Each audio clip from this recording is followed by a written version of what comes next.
Alrighty, looks like we are live. Let me know if you guys can hear me or see me. Comment.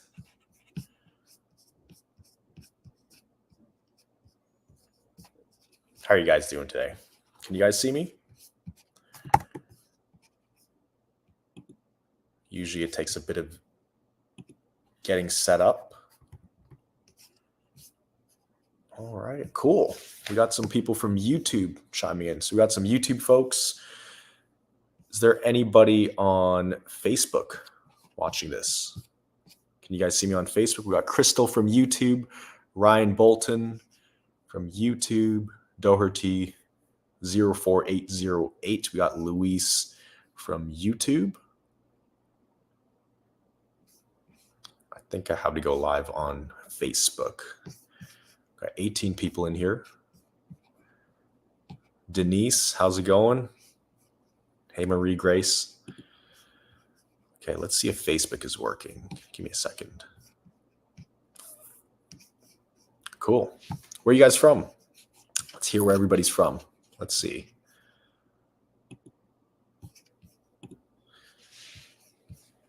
Denise Praiseby.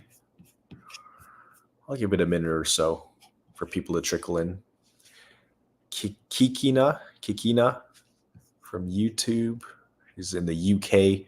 We got Crystal H from California. Doherty is from Berlin. Who else is on here? Any people from Facebook? Can Facebook see me? I don't know if Facebook can see me.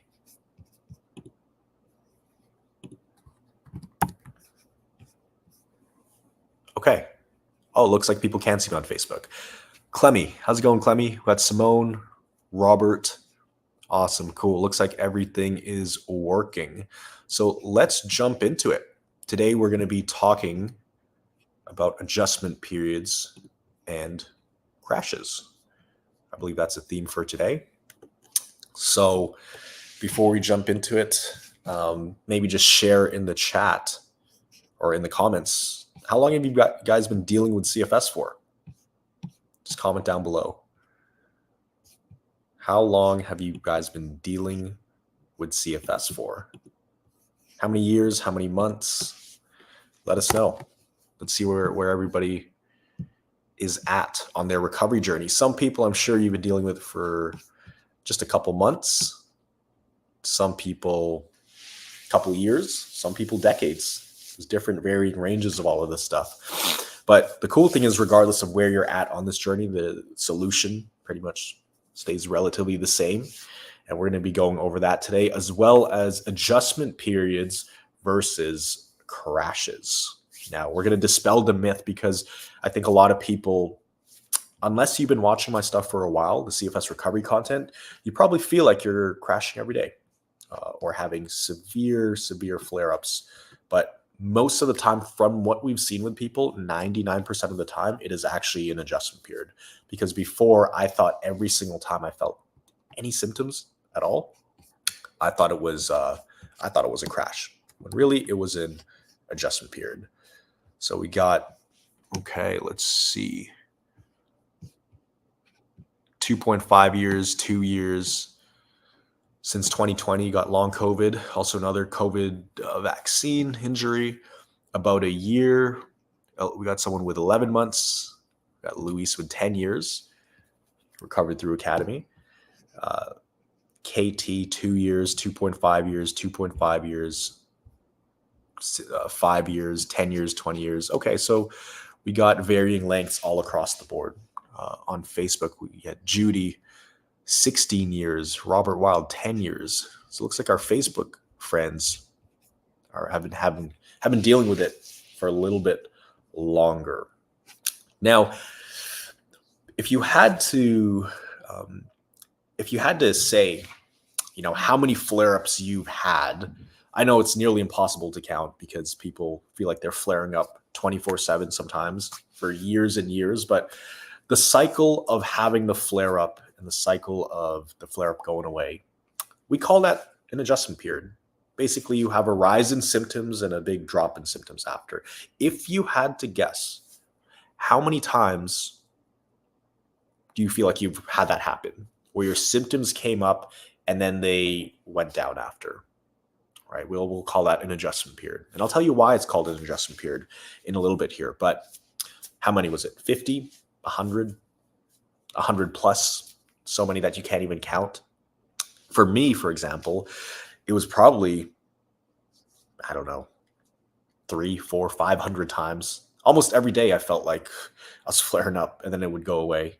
And sometimes multiple times a day, which made it really tricky. And the reason I'm asking this is it's going to tie into the topic we're talking about today in terms of flare-ups, right? And reframing the way we see flare-ups, adjustment periods, and crashes, right? Because there is a big misconception around what those are. Today, we're going to dispel the myth. So we got people saying countless adjustment periods, too many to count. Yeah, lost count. I'm the same way. I don't know if it was 500 or 1,000 or multiple thousands, but all I know is there was a pattern in my recovery or throughout my journey. Actually, even when I was getting worse, there was a pattern. I would do something. Usually I would see it as something physical.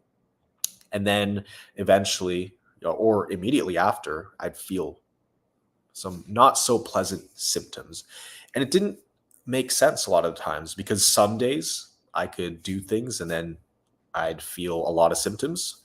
Some days I'd do the exact same thing and I wouldn't feel any symptoms. So it actually didn't make sense to me, right? So just think about your journey. How many times have you been in that situation where you have done this thing 100 times before? It's during your recovery and it was okay, but this one time you flared up didn't make much sense. That's because there's also a lot of emotions involved. We have to pay attention to not just the physical activity we're doing, but also emotional and cognitive activity. But let's jump right into it. What is the difference between, on one hand, an adjustment period and a crash? Now, before people really learn about the stuff we teach, they almost see almost everything as a crash. Because when you don't know what's going on, when you don't understand the symptoms and what they mean and what your body's trying to tell you, you feel like you can feel like it's almost the end of the world when you start feeling the symptoms come up. And immediately your mind goes to worst case scenarios. Okay. When that happens, your fear actually amplifies the symptoms that you feel. I'm not saying they create the symptoms. I'm not saying they are the complete full cause of the symptoms. Now, you may have physical symptoms in your body, like it's actual physical sensations in your body, right? But the fear amplifies it, and it can amplify it, times 10 or times 50. Sometimes I've had times where, I did an activity, no fear around it. And then I felt some symptoms, but I had other times where I did an activity, I was terrified to do it, a very similar activity, and then my symptoms were 10 times worse. And so crashes happen when we start to snowball, and this almost adrenaline dump in our body takes on a life of its own. And it's when we lose control. That's probably the best definition that I could give it. Crashes are when you are in a symptom flare-up and you lose control of your own thoughts and your own emotions, and you start to spiral downhill. We call that the downward spiral, okay? Because what happens there is when you lose control, you start to feel more intense symptoms, right, on one hand, which leads to more negative emotions, fear, terror, anger, frustration. And that rise in emotions adds to more symptoms, adds to more emotions, adds to more symptoms. And next thing you know, you have this, it's kind of like a tornado of sensations in your body, to the point where it feels like a car is going off a cliff, right? And you kind of lose control. That's a crash, okay? You feel helpless.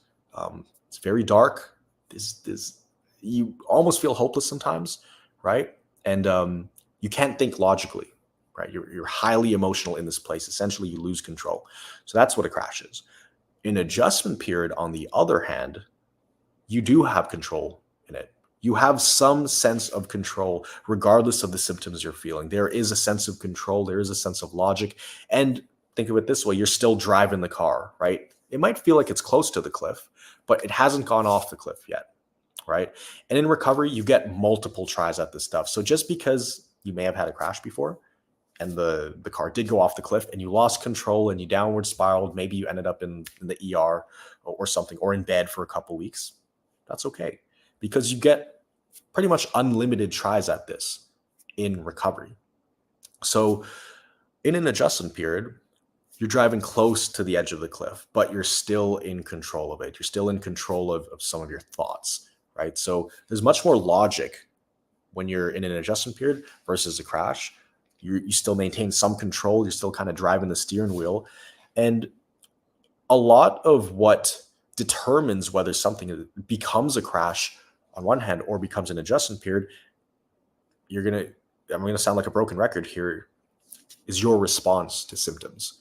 Okay. Because what you'll have is let's say there's an event up here, right? It could split off into two directions, or maybe let's put it down here. It could split off into two directions. Okay. You'll have some kind of stimulus on the nervous system. Okay. Whether it's physical, whether it's, cognitive or emotional, right? And then from that, if you respond well, and responding well means keeping your emotions as neutral as possible. That doesn't mean being a robot. That doesn't mean shutting out anything you feel or think, right? It's just when you feel something, or you feel some emotion or think something, you bring it back to a somewhat neutral place where you can still control it. Okay. If you respond well and do that, it branches off. Okay. It's an adjustment period when you have this flare up, because you're going to have a flare up regardless, usually, right? You're going to have some kind of response in your body to doing things. And that's completely normal. That's just a scientific process in your body. So it's not something that needs to be avoided at all costs. It is absolutely expected and actually necessary to get to the next level. So if you respond well to the symptoms, you go down the route of, okay, it's an adjustment period. That's okay, right? And that is a good thing. I'm going to break down why that's a good thing in a little bit here. But that's if you respond well, okay? You go down the adjustment period route.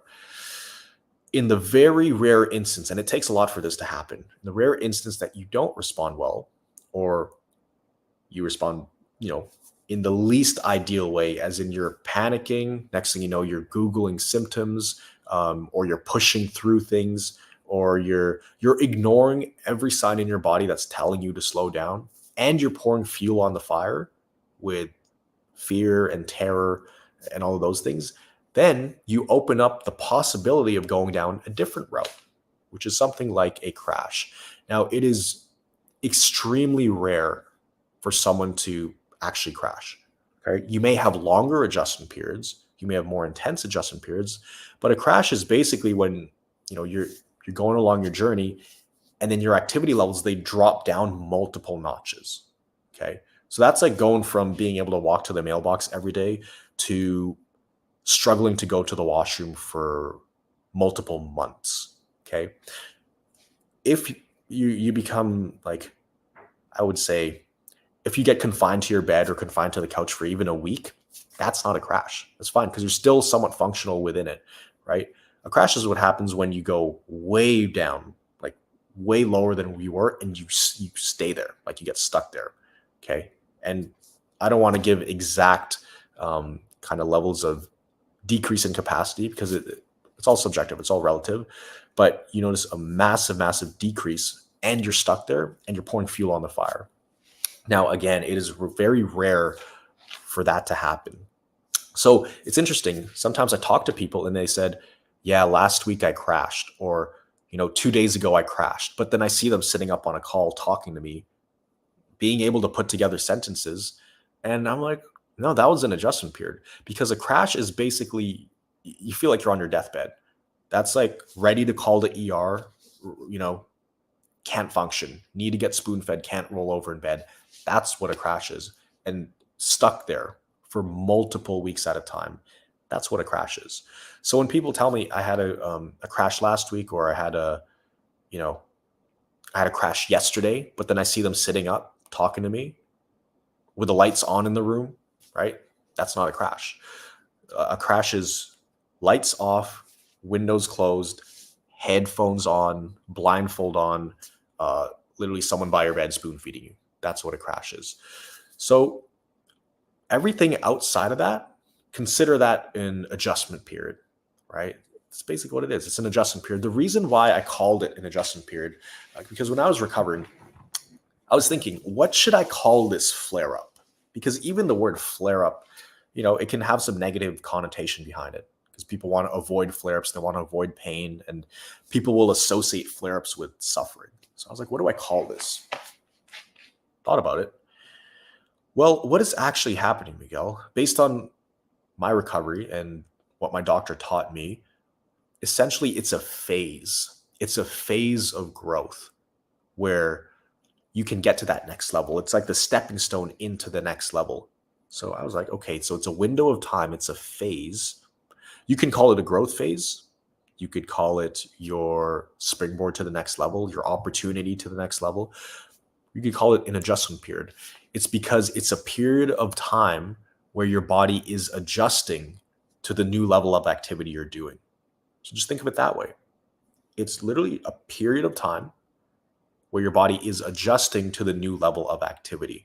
So it takes time for your body to adjust to that new level of activity. And I want to be more specific here. It's not just any activity, it's stimulus. It's not just physical activity, it's stimulus. Any kind of stimulus. Your nervous system needs some time and space to adjust to it. Okay, now stimulus comes in many forms: physical, cognitive as in using your brain to think, but also emotional. Emotions can have a lot of stimulation on your nervous system. And that's the thing that people miss. And this is why someone can be in bed for several months or years and not get any better. It's because you can't rest out CFS. You can't rest out long COVID. You need to recalibrate. Okay. So it's a very active thing you're doing. Okay. You can't recover passively. You do have to be very active, especially in the beginning of your recovery. And I'm not talking about physically. It's, active in terms of doing the brain retraining and doing the recalibration for your nervous system. Okay, so this adjustment period phase, you also want to change the way you look at it, change the way you perceive it. A lot of people want to avoid the flare-ups. Well, if the flare-ups and the adjustment periods are the only way to unlock the next level, and you want to get to the next level, how could you avoid this phase? Right? Why would you want to avoid it if what you want up here, that's your vision? So you have to go through this phase, this window. It's like jumping through the fire, basically. Right? If you jump through the fire properly, you're not going to get burned. Right? It's if you get stuck there, or you trip up or something, or you start to downward spiral. That's where you can get stuck on the adjustment period, and you stay stuck in the cycle. So essentially, let's say you're here and you want to get to here, right? Let's say you're able to, be independent within your household, but now you want to start driving and doing groceries and seeing your friends at restaurants, and that's up here. Whatever's in between here, your body needs to adjust to get to this level. So you could do it in chunks, right? Normally you will do it in chunks. You can't jump all the way to doing this activity up here, or else it's just too big of a gap for your body to adapt to. It is too much of a difference there. That's why you want to break it down into chunks. And it's kind of like when you're working out. When you're working out, you get sore. If I want to put on 10 pounds of muscle, it's not going to happen without me getting sore, because I need to add on stimulus to my body. And then in doing that, my body will adjust to it. Now, with working out, it's physical stimulus. We're training our physical muscles. We are also training our nervous system.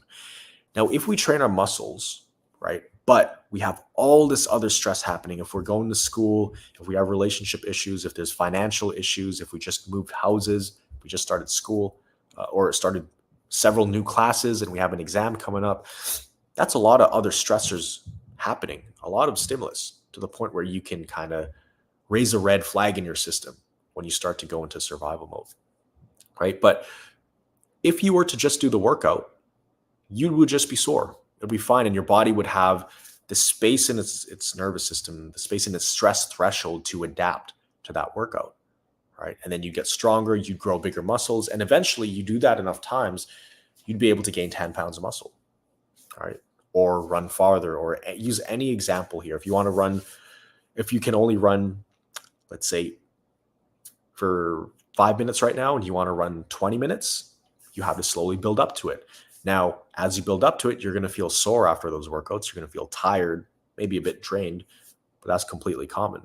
So the big difference between trying to work out and grow your muscles and get stronger, the big difference between doing that and going to the gym and recovery is the stimulus isn't just physical, right? The other stimulus we overlook is our emotions. Emotions, especially negative emotions, is like pouring fuel on the fire for your brain and your nervous system. It's going to cause the adjustment periods to be more intense and also last longer, right? So we want to minimize the amount of fuel we're pouring on the fire, right? And that's negative emotions, essentially what it does. So you won't always catch it. You won't always catch yourself thinking in negative ways and thinking of worst case scenarios. But what you want to do is be mindful of them. And when you do notice them, now you have that opportunity to do something about it. Because if you don't know what's happening, if it's in your subconscious, you're not even aware of it. So you can't do anything about it, which is fine, right? No need to beat yourself up over it. But the moment you realize it's there and you become aware of it, that's when you have the chance to do something about it, right? So I'm going to go into some questions here that you guys have. Feel free to add some questions down below. Before I do that, though, another thing, when you do have adjustment periods, not only do you have an increase of physical symptoms, right? You also have an increase in emotional, I call them emotional symptoms, right? And cognitive symptoms, more brain fog. You're not as sharp. You can have memory issues, right? That's on the cognitive side of things. And on the emotional side of things, you could start having mood swings. You could have feelings of depression. You could have feelings of anxiety, feelings of panic. All of these things, a lot of this comes up when you are in an adjustment period. And again, the more fear you have, the more fuel you pour on the fire, the more intense that adjustment period is and the longer it may last, right? So let me jump into the questions here. Let me go on Facebook. How do I notice the difference between post-exertional malaise and an AP? I think we should avoid post-exertional malaise, don't we? So Lisa Benny asked that. No, you don't need to avoid post-exertional malaise, because really what that is, PEM, is feeling sick after you do activity. After you exert yourself, you feel sick, but that's part of the game. I would just honestly count it as an adjustment period, or even a mini adjustment period, because adjustment periods can be very short or very long, right? And you don't necessarily have to put a label on it, on what you're feeling. I just made that label because it explained what's going on and why we flare up, right? I never, ever, and then don't do this, by the way, don't count your adjustment periods, because the moment you start counting or keeping track of them, I guarantee you it's going to last longer and it's going to add frustration to your recovery. So do not track your adjustment periods. It's not going to be good for you. It's going to cause you to overthink things. And then adjustment periods, they can be very mild or they can be very intense, right? It can be all over the place depending on what you do. So that's why you don't want to measure them, because you're going to start comparing your current adjustment periods to previous ones. And you might say, well, my adjustment period this week is way more intense than what I had 3 months ago. Does that mean I'm getting worse? No, that just means you added more stimulus this week than you did 3 months ago, essentially. So yeah, when it comes to post-exertional malaise, no need to avoid them. Actually, you can't avoid them, because that is basically, I would throw that under a symptom of the adjustment period. Feeling sick, post-exertional malaise is like a package deal, kind of. You have a whole host of symptoms. Those symptoms, they're more exacerbated when you are in an adjustment period. So the best thing you could do about this is just respond well.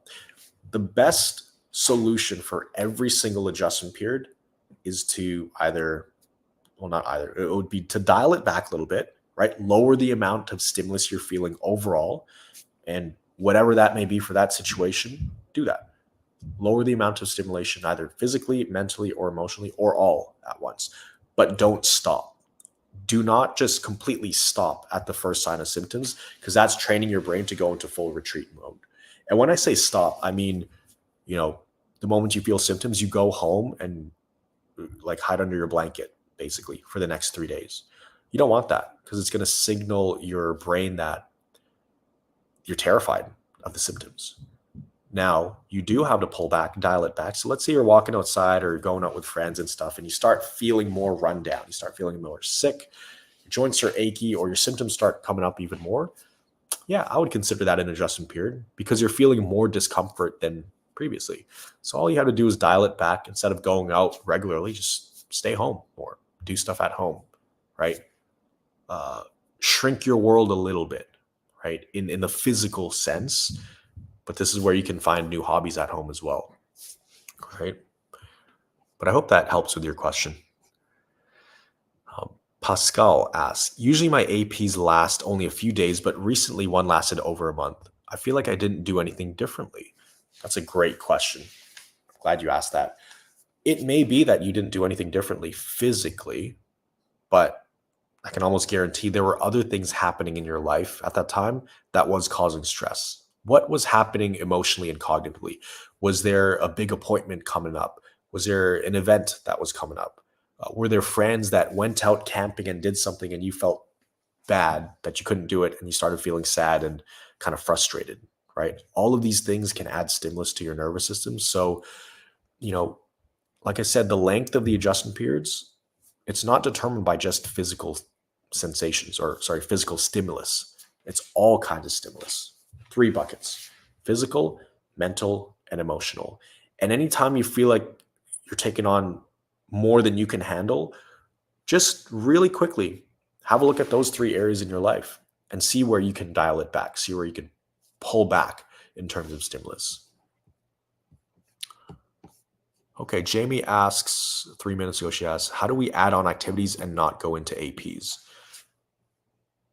Limit the stimulus. Yeah. But just know that if you're not going into APs, you're not gonna level up in recovery. So this kind of goes back to what I was just talking about. You cannot get to the next level in recovery if you don't go through adjustment periods. Just like I can't get stronger if I don't work out and get sore. It's basically the same thing as that. Now, you don't want to overdo it, right? If I go to work out and I keep pushing and pushing, I'm going to get injured.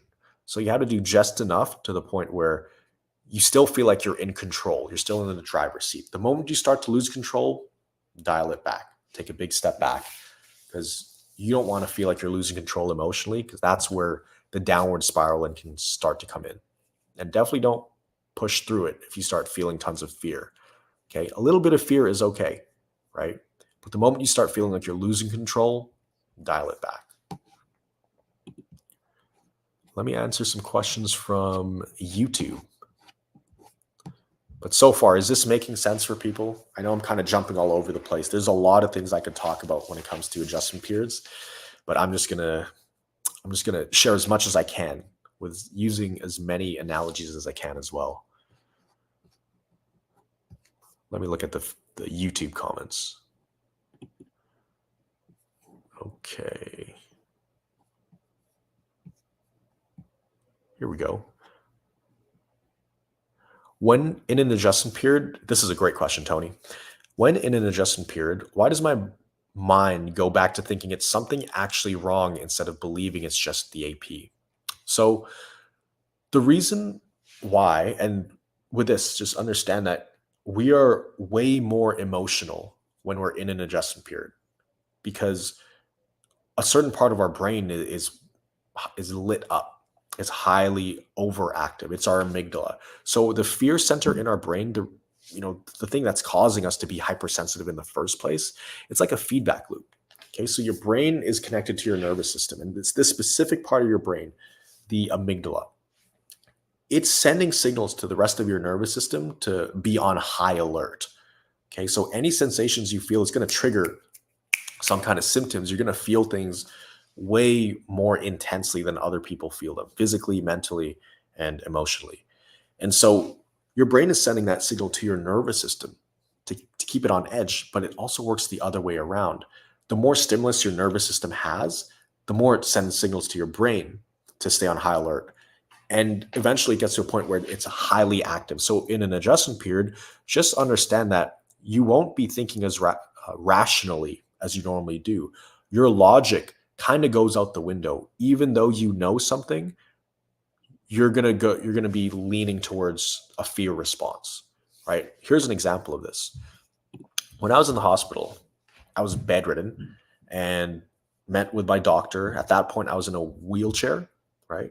They rolled me into his office on a wheelchair. He taught me all this stuff over about the course of a week. He taught me the entire recovery science blueprint, which is available for you guys, right? The recovery science blueprint is, the 10 to 15 basic principles of recovery that explains what's happening to my body, how I even got here in the first place, why I'm feeling the symptoms I'm feeling, what happens during an adjustment period, and what the trajectory of recovery looks like, and pretty much how to increase activity. That's all in the recovery science blueprint. And one of the concepts in there was the magnifying glass principle, right? So whenever you're in a highly anxious state or in an adjustment period, in a flare-up, naturally you're going to be more anxious because that survival part of your brain is lit up. That's kind of like holding a magnifying glass up to something that's not too scary, but it makes it look more scary than it actually is. So he shared an analogy with me. He said, Miguel, if there was a small baby spider on this table, would that scare you? I said, no, not really. If it's a baby one, I don't care. And then he said, well, what if we got a big magnifying glass, a powerful one, and we put it over that spider, and that spider appeared 30 times bigger? Would you be a little bit more scared? I'd be like, yeah, of course. It just looks more dangerous and deadly. It's not tiny anymore. And he said, yeah. Well, that's exactly what it's like when you're in these flare-ups and you have a high anxiety. It's the same kind of threat, right? This small threat, this small fear, this small thing now looks way more scary than it actually is. The only difference, the only thing that changed was the lens you're looking at it through. And that lens is basically your fear. So the more fear you have and the deeper you are in an adjustment period or this flare up, the more skewed your version of reality will be. And it will maximize any kind of threats, right? And it'll amplify any kinds of threats. So as soon as he told me that, I was like, okay, now that makes total sense. Now I know why I kept getting worse and worse. It's because I was pouring fuel on the fire. Everything I was examining with a magnifying glass. Every symptom in my body, it's like my brain was zooming in on that symptom. So I understood it. It made perfect sense to me. It made perfect logical sense. So I was getting better and better. I'm rolling around in my wheelchair for the next week or so, getting better. Then I'm using a walker, getting better. And then I started walking on my own 2 feet. This is where it got interesting because I was so deconditioned that just walking to the washroom and back, maybe 3 times a day, my calves were on fire. My quads were so sore. My hips it felt like I had done a crazy athlete's workout. Like I was more sore than I've ever been back when I was wrestling team captain and football team captain. Like this was more intense just walking to the washroom. So it felt like I ran a marathon, multiple marathons, and my legs were throbbing, like really intense throbbing pain. And I was almost convinced that I had a blood clot. Even though he told me, Miguel, your legs are going to be really sore and you're going to have a lot of symptoms. But you know what to do, respond well. And so even though I knew what to do, even though I knew they would be throbbing and sore, and even at the time I said, no, this is the magnifying glass. Like my brain is thinking there's a blood clot in my leg because I'm in this flare up and I'm feeling this sensation. It's amplifying the fear around it. So I already knew the answer. A part of me knew the answer, but another part of me, it's like a different side of my brain was saying, no, what if it's a blood clot? What if it's a blood clot? Even though I had gotten all my tests and scans done. And at that point, they were actually giving me blood thinners because I wasn't moving for months. They were injecting me every day with blood thinners.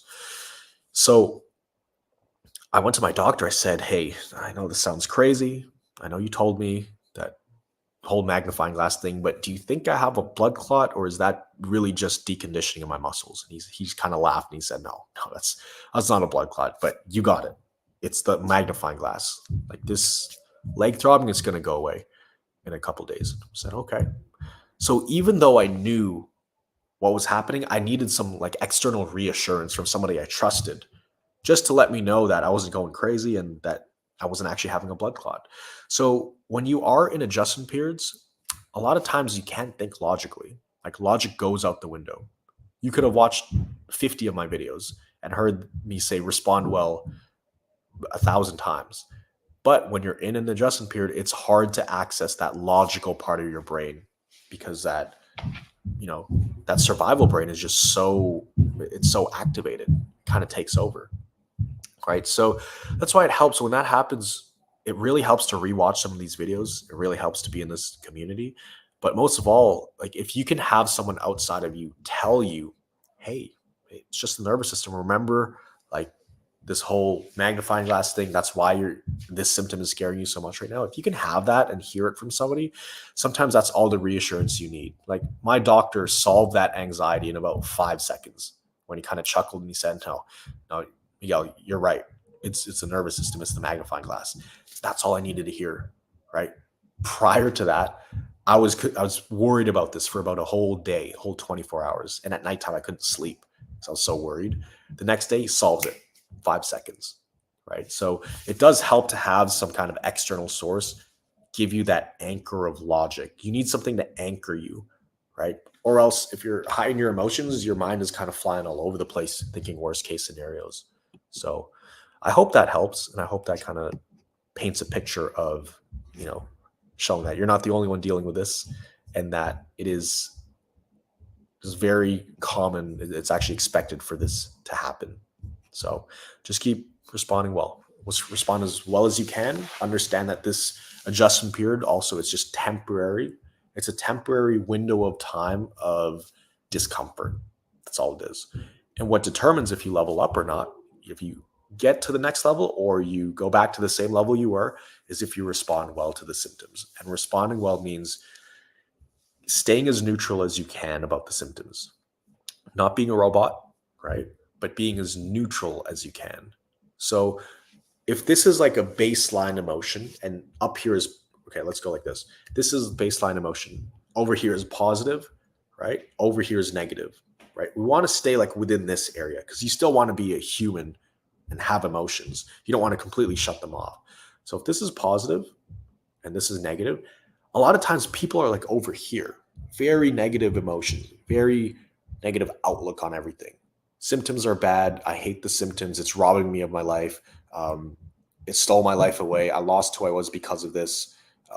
It's a lot of negative talk. So sometimes we need to add on a lot of gratitude and then somehow find gratitude or something more positive to move us back to this kind of window, this acceptable window of emotions, right? So if you're super negative over here, sometimes you need to find things to really be grateful for or have a really positive experience, either listening to music, visualizing, journaling, writing. You need something really positive like on this end of the spectrum, because if you have two ends of the spectrum, they kind of balance each other out and meet around the middle, okay? So the more negative you are, the more you need to find that positivity or the gratitude, right? And the best way to do that is using the symptoms and the flare-ups to your advantage. It's kind of like judo or aikido, right? In aikido, you use the opponent's weight against him to beat him. That's what I did in recovery. When I was having symptoms and flare-ups, I was no longer fearing them. In fact, I was like, come at me. Like, I know exactly what to do when you show up because I know this is the way to get to the next level, right? And this is a huge shift for me. I went from feeling like I was hunted by these symptoms. You feel like you're always on the run. I was being chased. You're the prey of CFS. It changed once I started learning these principles. Now I became the predator. I started chasing the symptoms. I'm like, oh, okay. So this is how it works. All right, let's go out and search for symptoms. Let's go and earn an adjustment period. Let's do it. I'm down. I'm game.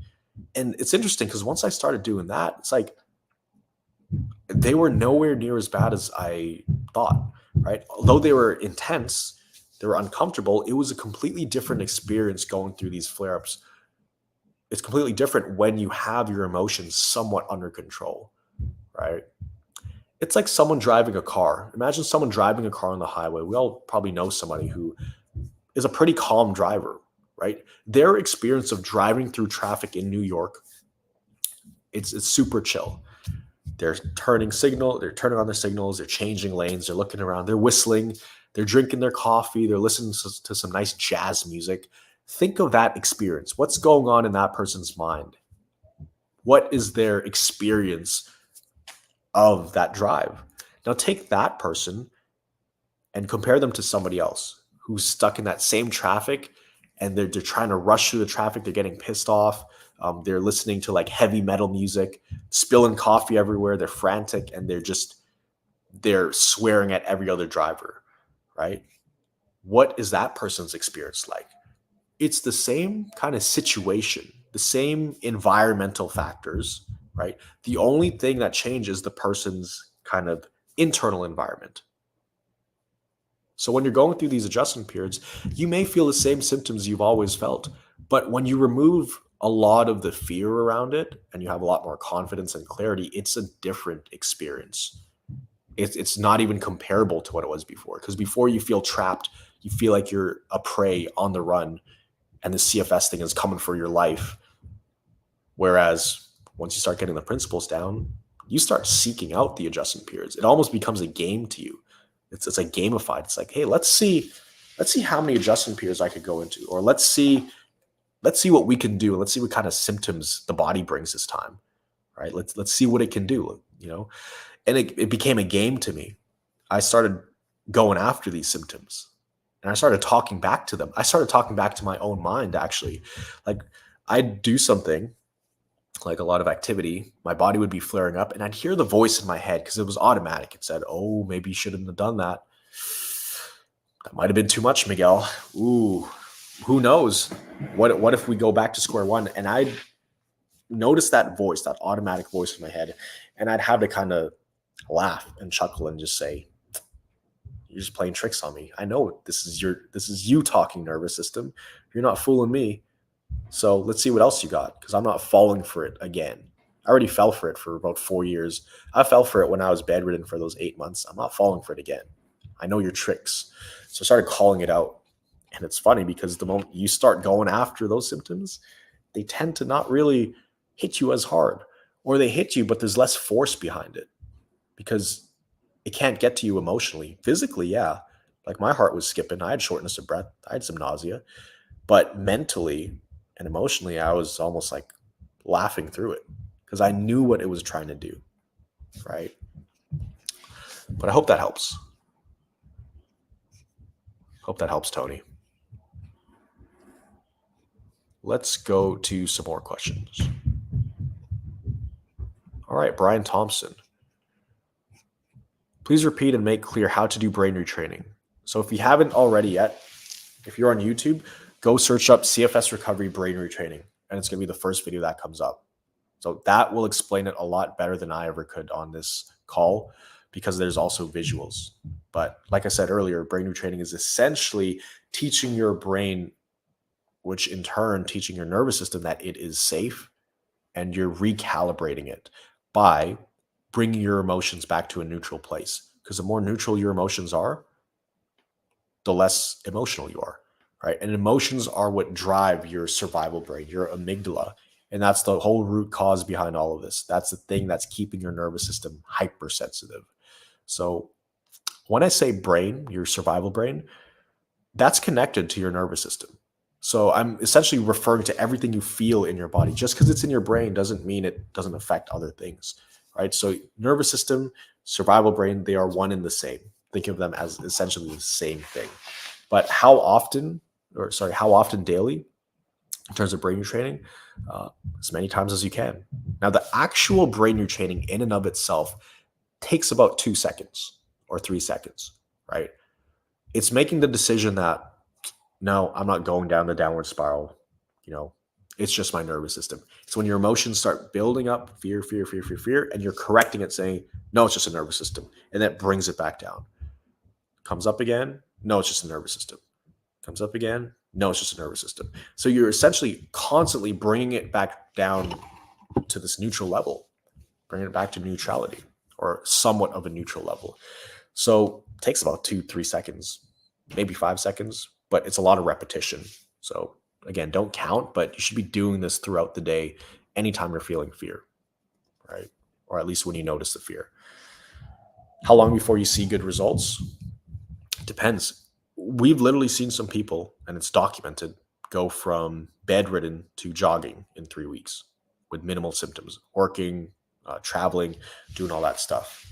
Some people, it takes longer. It depends on the level of focus you have in implementing the brain retraining activities. But also just there's other things because you want to do the brain retraining stuff, but also kind of pace yourself as well.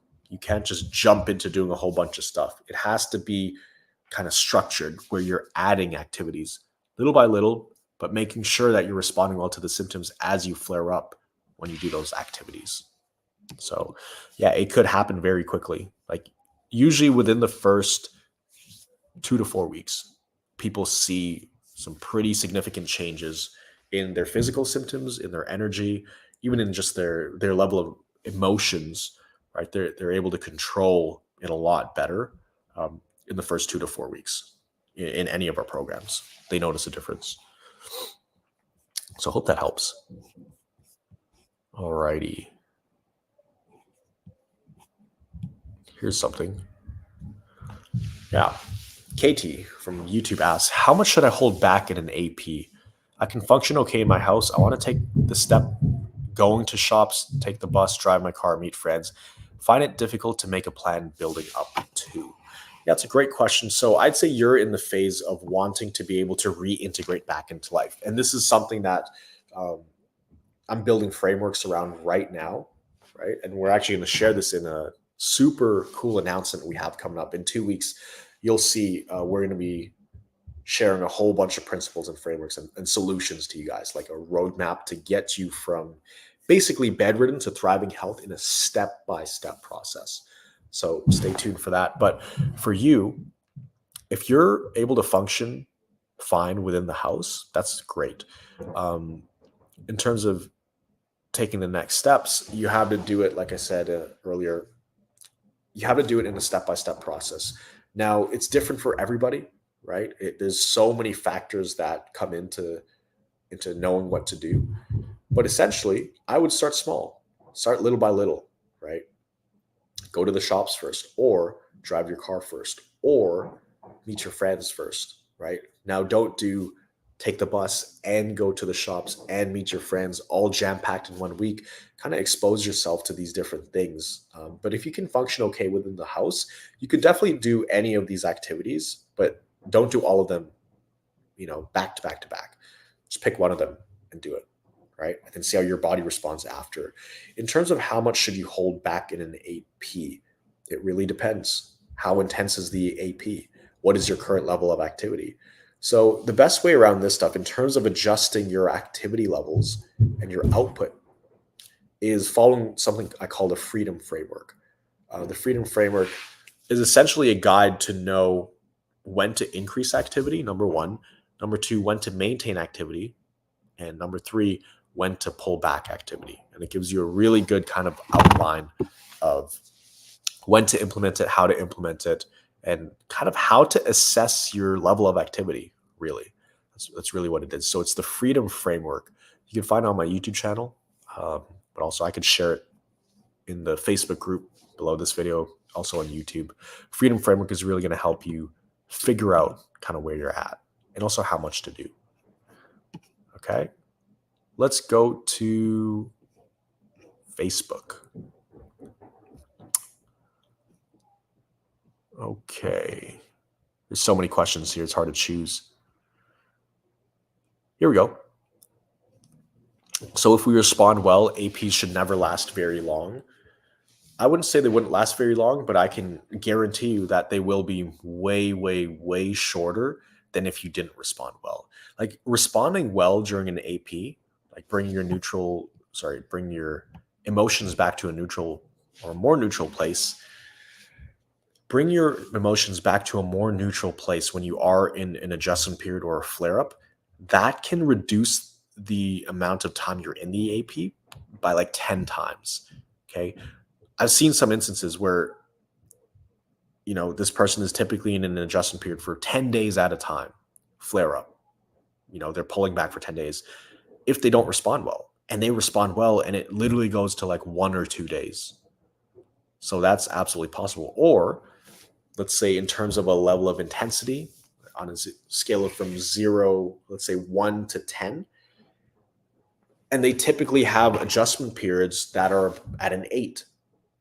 If they respond well, then that 8 becomes a 2 or a 3 or a 4, right? So it cuts it in half, or it cuts it down significantly. So responding well is the golden nugget in all of this, right? And this is why that's the only thing I focused on. And I would remind myself, Miguel, your success in recovery is determined by how well you respond to symptoms. It doesn't matter what symptoms you're feeling, how many your symptoms you're feeling, how intense the symptoms you're feeling are. None of that, it doesn't even matter, because you can't control them anyways. They're going to pop up as they pop up. Your body's going to do what it does. The only thing you really do have control over is your response to the symptoms. So once I realized that, very early on when I was in a wheelchair, I realized, okay, well, that's where I'm going to put all my energy. I could wish I didn't have this symptom. I could wish it was shorter. I could wish this journey wasn't as hard, but wishing ain't going to lead me to the life that I want to live. What will lead me there is doing what I have control over, and that's responding well. So we always have that opportunity to respond well. Now, there's also some people who say, well, I didn't respond well enough. That's okay. At least you responded the best you could. It's not about responding well enough, right? There's no minimum requirement for it. But what there is a requirement of is that you try to respond as well as you can. So there were times when me responding well looked like me in bed, shirt over my eyes because my brain hurt, and my heart pounding and my body aching, and me getting like goosebumps all over my body. But me staying calm, at least trying to stay calm emotionally, that was responding well, because you're taking the better alternative than downward spiraling. As much as you can, take the alternative measure of responding well. So you always have a choice, and it makes it very simple too, because in recovery, especially if you have brain fog, and obviously we're overthinking when we have high emotions, we're thinking, what should I do? Should I pull back? Should I do this and that? Maybe I shouldn't have done it. No, don't worry about that stuff. The only thing you need to focus on right now is responding well to symptoms, keeping your emotions in a more neutral place. That's going to serve you well. So yeah, responding well will absolutely shorten your adjustment periods and also decrease the intensity that you feel them. So it's the golden rule. And that's why I say it so many times in my videos. And in any of our programs, we tell them, if you just get this one thing right, you can actually recover. You don't need all of this other information. All the other information I share on this channel is to help things make sense of what's going on and help you implement the one thing that's needed for recovery, which is responding well to symptoms. Alrighty. I'm going to go ahead and start reading some questions again. Okay, what can help with my nervous system feeling so raw and depleted when I increase activity? Raw and depleted. So obviously pull back.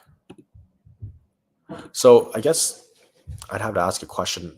Are you meaning to say, because if it feels so raw and depleted, that sounds like it's pretty intense. And I don't know if it's when you increase activity or after you increase, probably after you increase activity. So the best thing you can do in that situation is just pull back. Pull back, because what you've done is added on stimulus to your nervous system. So now, 1 + 1 = 2. You increase activity or stimulus, you will have an adjustment period. So if you want it to be less of a flare-up or less of an adjustment period or a milder one, number one, keep the emotions under control. But two, don't add on as much stimulus next time. That's what my advice would be. But if you can handle it, go for it. It all comes down to how much you can handle emotionally, not physically, emotionally, right? Here we go. Simone Meckel, at what point did you know you were fully recovered? Did the APs fade out slowly and then they went away totally? Yeah, so the adjustment periods, they faded out slowly. So in the beginning, you almost feel like you're in a constant flare up. I always had symptoms. When I say always, always, right? Um, Other than maybe a couple seconds throughout the day when I forgot about it, right? When I was eating and I was so focused on the taste of the food, or my dad said a joke. He always tried to crack jokes to cheer me up. For those 2 seconds, I forgot I had symptoms. Then it'd come right back. So the APs, they did fade out slowly over time. They come off in layers, right? At first, they'll decrease in intensity, right? And then you'll start to notice these pockets of time where you have very minimal to no symptoms, right? At first, it's these windows of time where you have significantly less symptoms, but eventually it's like, wow, for a few minutes today, I had zero symptoms. I didn't even notice they were there. I forgot I was sick for like 2 minutes today. Wow. And then as you move further along, it's like, wow, 20 minutes, I felt like a normal person. 2 hours, I felt like a normal person. Oh, like half the day, I forgot I had CFS. So they do fade out slowly. But, sometimes I would feel normal for maybe 2 months. I go do something pretty big, and then boom, I get slapped with an adjustment period, right? But that's normal because it's all relative to the amount of stimulus you're putting on your nervous system. But at what point did I know I was fully recovered? It's interesting, and I say this, and it's going to be hard for you to understand if you never had this epiphany before, but I knew that I was going to recover when I was in a wheelchair. There was no doubt in my mind. It's almost like I found the holy grail, essentially. I recovered in my mind and mentally before I recovered physically. Because even when I was in a wheelchair, I felt like, man, I have it in the bag. It's almost that feeling like if you're playing in a hockey game, right?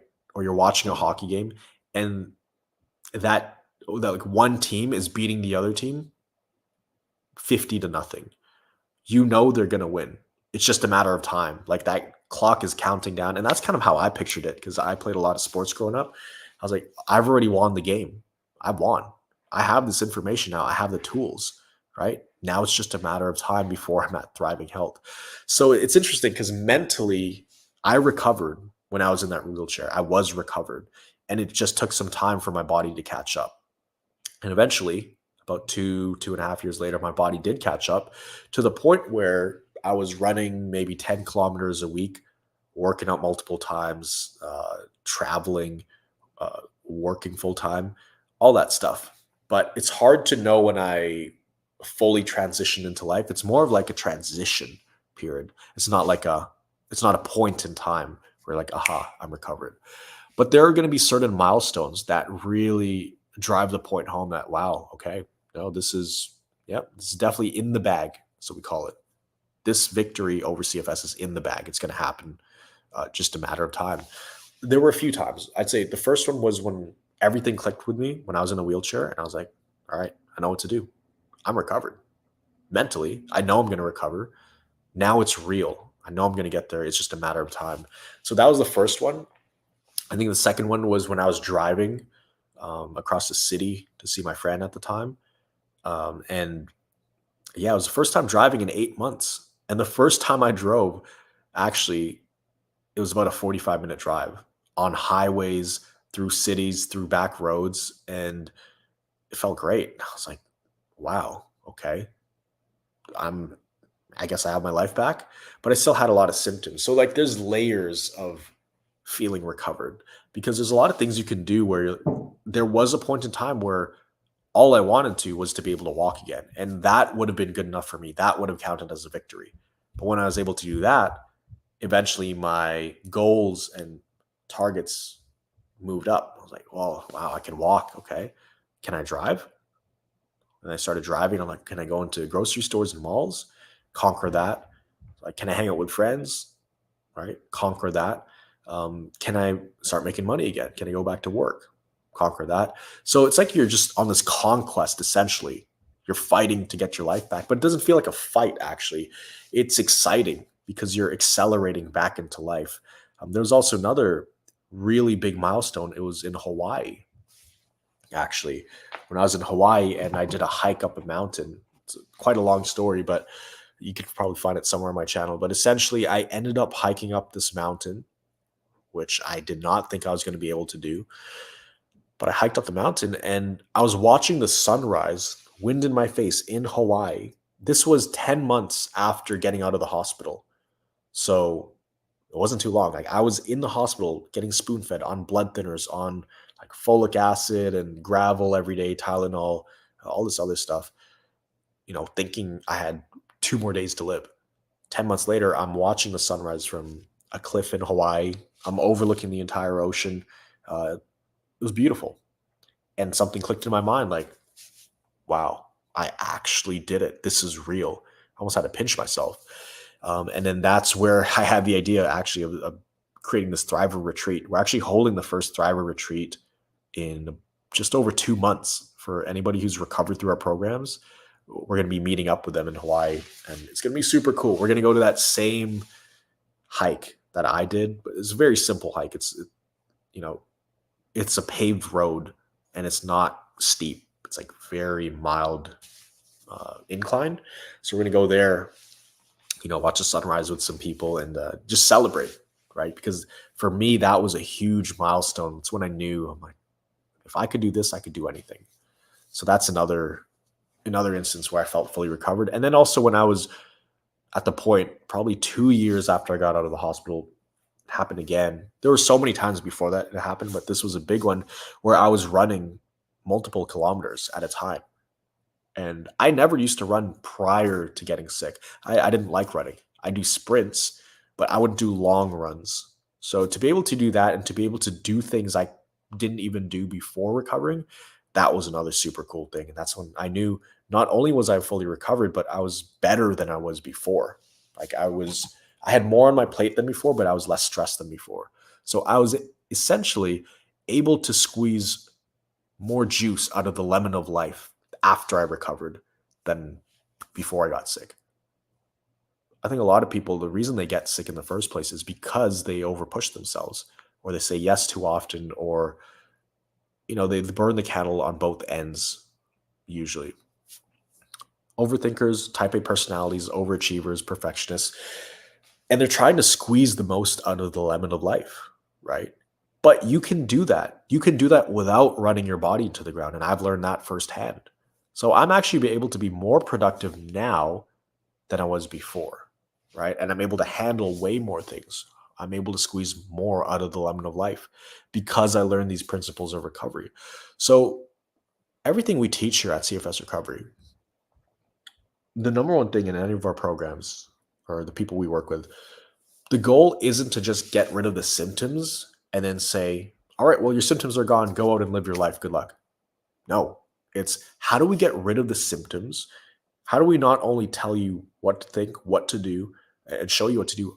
How do we show you how to think? We want to show you how to think, not what to think. So that way you fully understand this internally. So not only can you recover, but so that this never happens again. Because the one big concern a lot of people have with recovering is, okay, well, if I can get my life back, that would be great. But can this happen again? Am I in remission, right? Do I have a risk of relapsing and crashing again? Well, once you learn the principles and you recover not by luck, but by clear intention, it is very difficult to crash again. In fact, you'd have to purposely do stuff to make you crash once you recovered from this, because you'll know all the red flags to look for. You'll know all the signs your body is telling you and the signs your body is giving you, right? So if I were to be as reckless as I was before and just push, push, push and not listen to my body and not pay attention, then yeah, I would know how to crash myself, right? But any normal person, you put them through that, they're going to crash too. So I know what to look for, so I don't risk pretty much the chance of me crashing. It's like 0% in my mind. I'd have to go insanely hard for like 2 months straight, working out every day, being reckless, really almost being dumb, be making dumb decisions, then I would, put my body into a crash. But yeah, at this point, not only am I fully recovered, I'm like beyond recovered. 2.0 version Miguel is here. Here we go. David Smith has a question from the Facebook group. I'm about 80% better. I can tolerate any food now. Awesome. I've had bad neck pain for 8 months now and about 8 physio sessions that hasn't reduced the pain. Is physio a waste of money because it's just my nervous system? Yeah, that's a great question. Well, obviously, if the physio isn't helping, I would stop it because that's definitely a waste of money if it's not doing what you're paying them to do. I would really try focusing on the chronic pain, the brain you're training for chronic pain. Because if it's a chronic pain issue, which you've had for 8 months, then it sounds like a lingering pain. And physio, if it was a mechanical issue, as in like an actual structural issue in the neck with your muscles or your bones or joints, ligaments, tendons, then that would have been fixed. You would have had at least some kind of significant reduction in the pain. But because it hasn't been that way, I would say this is likely a chronic pain issue that's coming from your brain. I had the same thing, actually. I had neck issues because when I was 18 years old, I was playing football, got tackled, collarbone kind of got separated. And then my shoulder was all locked up for a couple of years. I never really fixed it properly. So because my shoulder was messed up, my neck was also messed up for years, right? So I had a sore neck. And then at my worst, when I was in my bed for several months, my neck just bothered me so much. And I would have headaches all the time.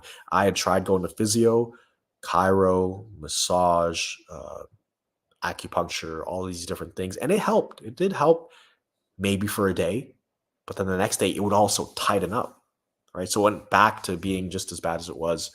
So I didn't know what chronic pain was back then. I didn't know your brain can send signals to your muscles and cause them to tighten up and stay locked. And even if you unlock those muscles and fix them up at the location, the next day your brain would just send signals to that location and cause it to have the same issues. So I had the same thing. But when I started doing the brain retraining for chronic pain, the headaches went away.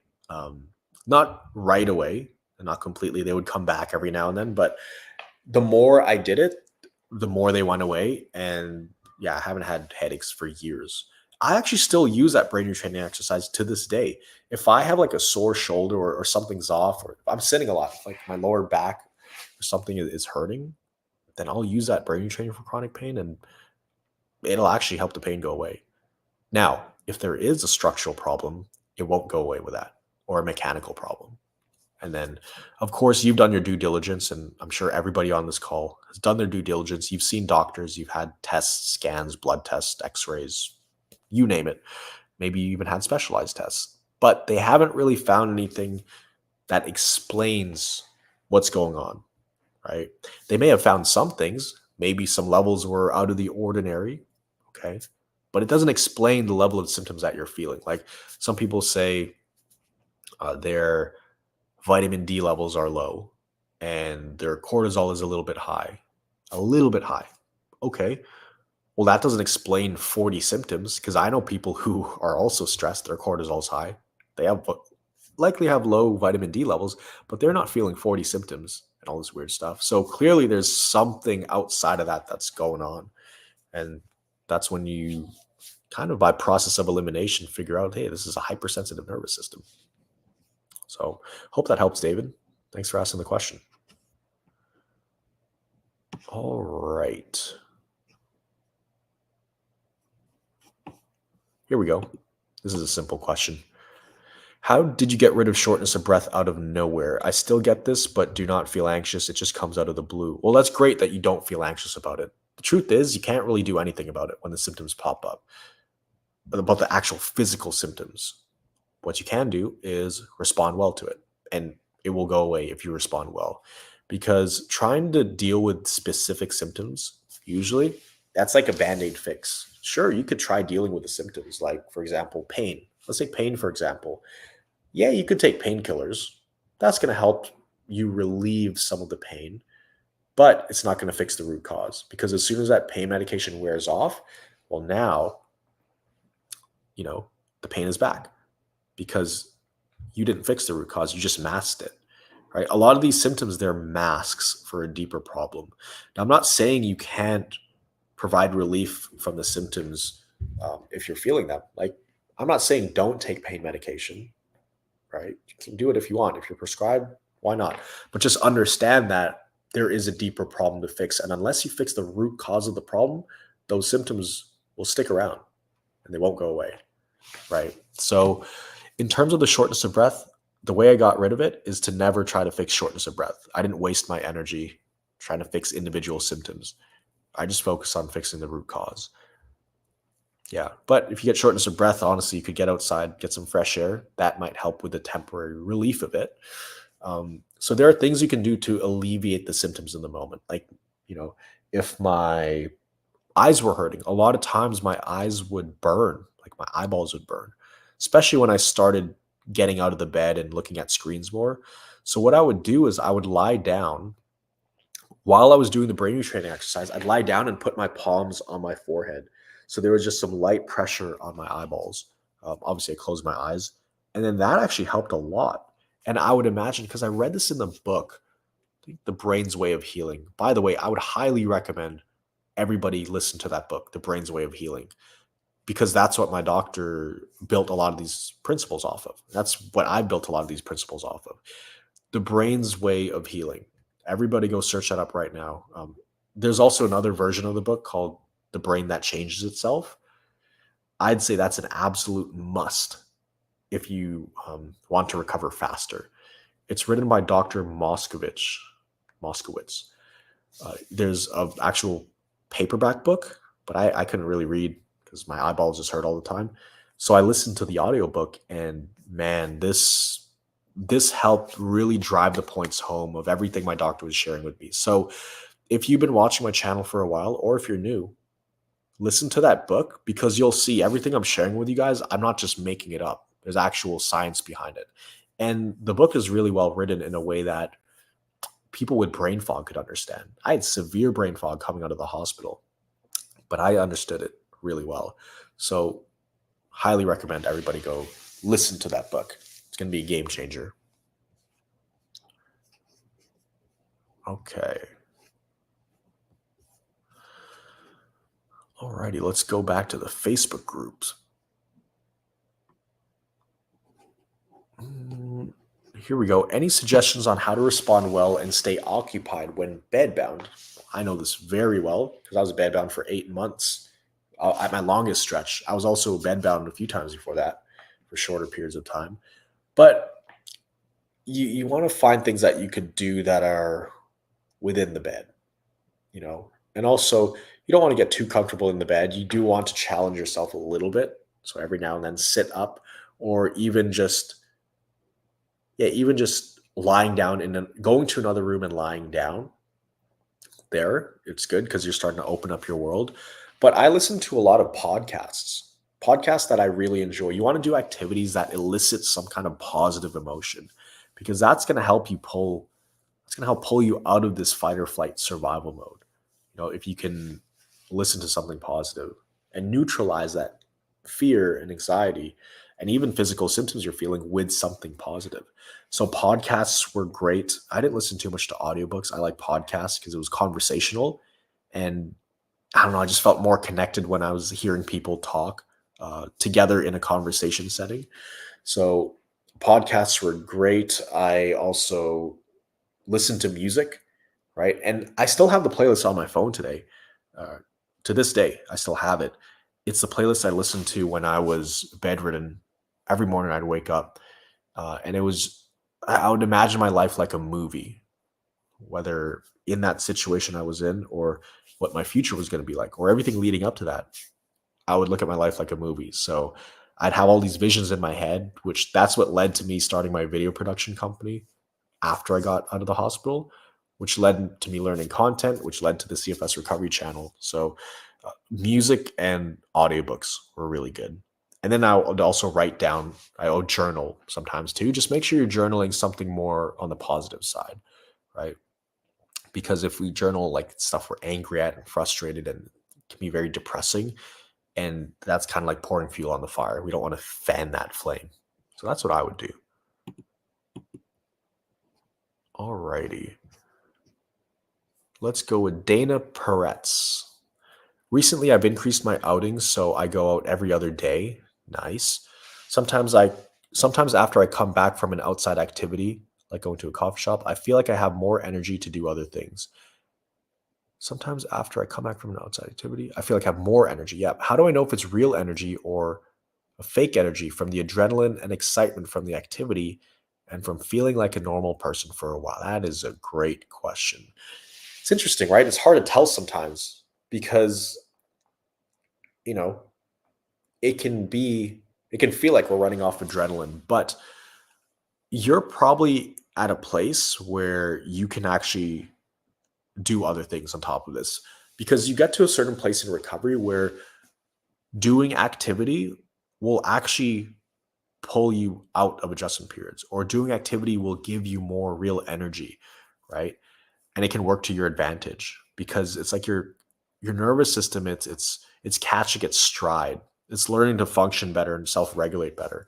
So if you're at a place where you've increased your outings to going out every other day and it's been consistent with that, if there are days where you actually feel better after doing the activity, I would see that as real energy, not adrenaline, right? Because you're at a place where you're more functional now, and doing things is actually going to pull you forward, right? And you'll learn this, and this is a topic for a whole different live Q&A session. We're building frameworks around this as well, which we're going to announce in 2 weeks. So you'll know step by step what to do. But once you reach a certain place in recovery, you could be in an adjustment period, and then you could go do a certain activity, and then doing that activity will actually pull you out of the adjustment period, and you'll feel better. And it'll almost like make you blitz through that adjustment period, right? And sometimes it works, sometimes it doesn't. But for the most part, as you become more normalized, normal activities will make you feel more normal. For example, yesterday, I had a long day. I think I started work at 7:15 a.m. and I left my house at about 6:30 a.m. So I worked from 7:15 a.m. to about 5:30 p.m. with a 1 hour break. So what is that? That's 9, 8, 9. It's like 9 hours of work or something. So at 5 p.m. I was pretty tired. I was like, well, I'm feeling tired. My head hurts a little bit. I should go to the gym. So I went to the gym for about 45 minutes, and I actually felt better. I felt like the headache went away, and I felt more energized after the gym. Then I went home, did about another 3 hours of work, right? So I don't know. I think I slept at like midnight yesterday. I woke up this morning, 6:30. I've been on calls for the last 4 hours. But doing things at certain stages of recovery, especially towards the later stages where you're reintegrating back into life, it can actually pull you out of adjustment periods. So that's always the fun part. Now, the transitioning to getting to that stage is a little more tricky, but in your specific scenario, look at it as real energy. It's definitely real energy. And that's a great sign. That means things are moving in the right direction. Yep. Name of the book? Yeah, The Brain's Way of Healing, or The Brain That Changes Itself. Really great book. All righty. Let's go to the YouTube questions. I'll stay on for about another 10 more minutes. Then I got to go eat something. All right. Here we go. Great question, Kareem, on YouTube. I use responding well and brain retraining exercises. I feel like you can come a long way with just this. Or can I add another one on top of this? Yes. That's really the two main brain retrainings, actually. So one of them is for brain retraining for chronic pain. The other one is responding well to symptoms. That's really all I used in terms of brain retraining for recovery.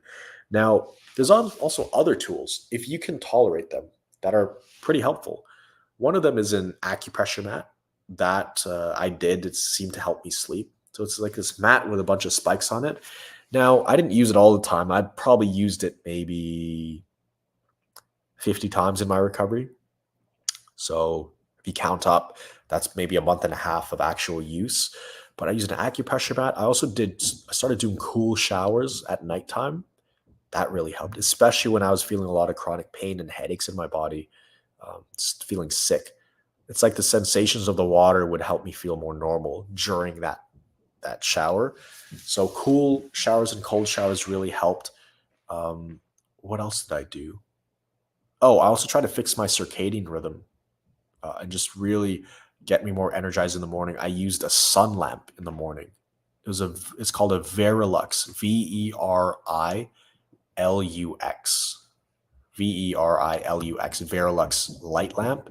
So what I would do is in the morning, I would sit by this lamp. Maybe it was 2 feet from me. It was like from here to about here, and then I'd turn it on, and it would act as like sunlight directly to my body, and it gave me a little boost in the morning. Now, I understood that these weren't the things that were going to get me out of the hole. They could supplement the brain retraining. The brain retraining, in terms of like two types of brain training: responding well to symptoms, but also if you have chronic pain, the brain retraining for chronic pain. That's like 95% of it right there, right? And in terms of diet, like when I was bedridden, I was eating a near perfect diet. No sugar, no gluten, no junk food, no deep fried stuff. Um, Salads, chicken, rice, and some fruits, ginger tea, lemon water, all that stuff. I was eating like perfect diet. Now, when I was getting worse. When I got to the hospital, next thing I'm eating hospital food, and it was great. It was like roast beef with gravy and mashed potatoes. What I think we had pancakes one time, but honestly, the hospital food was really good. I think it's because I was so used to eating the same thing for about 8 months straight, and at some points, my dad was blending tilapia and rice and adding in hot water so I could drink it. So it was pretty nasty. So going to the hospital, eating all that, not the healthiest food, it was good. And we used to have, what did we used to have? Pancakes, not pancakes, rice cakes, those crunchy rice cakes and peanut butter. So I remember I would be trading people peanut butter for like jam and stuff. So I'd eat a lot of peanut butter. But essentially, what I'm trying to say is, the most important things for recovering from this specific illness is the brain retraining. It's not diet. It's not supplements. It's not cold showers. It's not, using a vagus nerve stimulator. It's not medication. Those things can help a little bit, but 95% of your recovery is going to come from doing these brain retraining exercise. So, Kareem, I would just focus on doing what you're doing. You can go all the way with just those things. So I just triple down on that because those are the most important things, but you could try some other fancy stuff. But yeah, this is like the meat of recovery. This is the priority. And that's where you're going to get your biggest bang for buck. It takes a lot of energy to go do a cool shower. It takes a lot of energy to have a near perfect diet, right? It also takes some energy to do the brain retraining. But in terms of what you get from the effort that you put in, brain retraining is the number one ROI activity you can do during your recovery, because that's what's actually going to help solve the root problem. And I've never seen it fail somebody, as long as you implement it properly and you actually believe it's going to help. Right now, some people may call that a placebo. Okay, sure. Well, placebos work, but this is actual science, right? I think it's interesting too, because the moment my doctor said, and this shows that, you know, there is something in the mind that needs to be unlocked. I remember I was in the emergency room, ICU. It was my first day there. At this point, I hadn't slept for about 8 days. I'm not even kidding you. I slept maybe 1 hour for 8 days straight. At this point, I was starting to lose my marbles. I started hearing voices. I started seeing things that weren't there. Obviously, I didn't tell them because they were going to think I'm crazy. But I started hallucinating, right? And then my my breathing, it started like I couldn't breathe. I was so tired. It was hard for me to like take an inhale. And then after about an hour of that, they're running all these tests on me, and I'm like, guys, I can't breathe. I'm like whispering at this point. I'm like, please, please give me oxygen. Next thing you know, like I literally like stop breathing. But the nurses are running in and out, giving me oxygen and stuff. As soon as my doctor walks in, well, prior to that, I'm like crying. My dad is there. Uh, my girlfriend at the time was there, and then they're looking at me like almost like I was gonna go. I thought that was my last moment, like my last 2 minutes on this planet. And I basically said to myself, okay, Miguel, you lived a good life. You're 22 years old, but at least you had fun. I pretty much accepted that it was gonna be the end right there. It's crazy when you have that experience. I'll never forget that. And then my doctor came in. He's running in and out. They're running emergency x-rays, all this stuff. People, it's a huge commotion. And then my doctor comes in and says, Miguel, I got some great news for you. And by the way, my heart rate's like 140 at this point, and my chest isn't even moving. Like I'm not breathing, but I'm conscious. I can see everything and feel everything. My doctor comes in, and he has like a smirk on his face. And he's like, Miguel, I got some great news for you. You're going to be fine. Here you go. Take this. And he holds up this Ativan in my hand. And I'm like, whoa. As soon as he said, I'm going to be okay, even before I took this thing, it's like my body just calmed down and I was able to gasp for air. And it's like something unlocked in my brain. It's like, it was crazy. I don't know how that happened, but clearly he just said a phrase, a sentence. He made sounds with his mouth that triggered something in my brain to like unlock my body and stop clamping down on it so hard. And I felt normal for the next 5 minutes. And then my symptoms all came back again. But I could breathe. So it was a crazy experience. And that's when something clicked with me. I'm like, okay, there's something in my brain going on here, because that doesn't just happen. And that's when I started to believe that, okay, maybe there isn't something completely just physical in my body. Maybe this is something to do with my brain, because that doesn't just happen. So it was a really interesting experience. It was terrifying, but I think I needed that almost rock bottom experience to realize that, like, okay, we're onto something here. Because I just went from feeling like I'm on my deathbed, I have like 30 seconds to live, to breathing normally and feeling strangely normal for the next 5 minutes. And the only thing that happened is my doctor said things in he said certain sounds in a certain order, in a certain tone that triggered something. So I'm like, this must be my brain. That's why I went to my other doctor. So this was the ER doctor.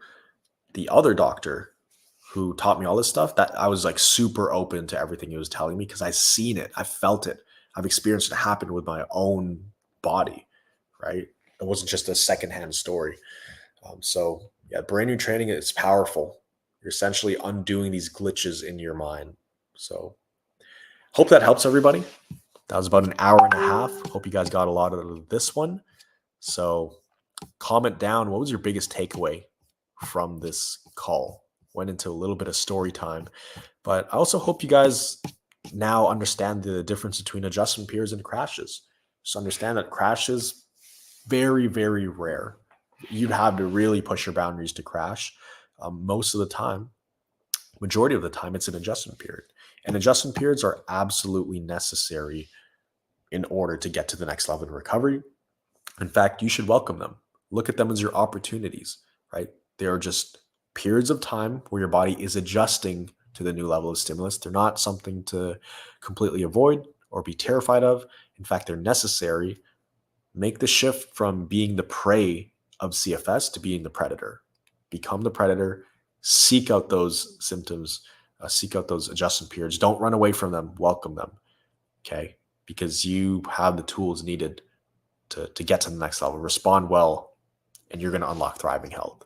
So I'll see you guys next time. Look out in your email and look out in the Facebook group on YouTube, Instagram. We're making an announcement next week. Actually, we're going to be running a virtual event in 2 weeks. We're going to make a huge announcement because the team has been working so hard on something that I think is going to blow you guys' mind. We're essentially creating the most affordable program we've ever created. It's going to be under $100, and it's going to have all the steps of recovery needed to go from every single stage. It's, your mindset, it's dealing with flare-ups, dealing with specific symptoms, expanding activity, reintegrating back into life, what curveballs and roadblocks people can run into, how to reintegrate back into exercise, how to work again, how to start socializing again. All of these different things, there's specific frameworks that we've been building out. So the team has been working overtime for this for the last little while. So super excited to announce that, or I'm going to show you guys everything. But stay tuned. Stay on the lookout for that. Hope you guys got some value out of this call. See you guys next time.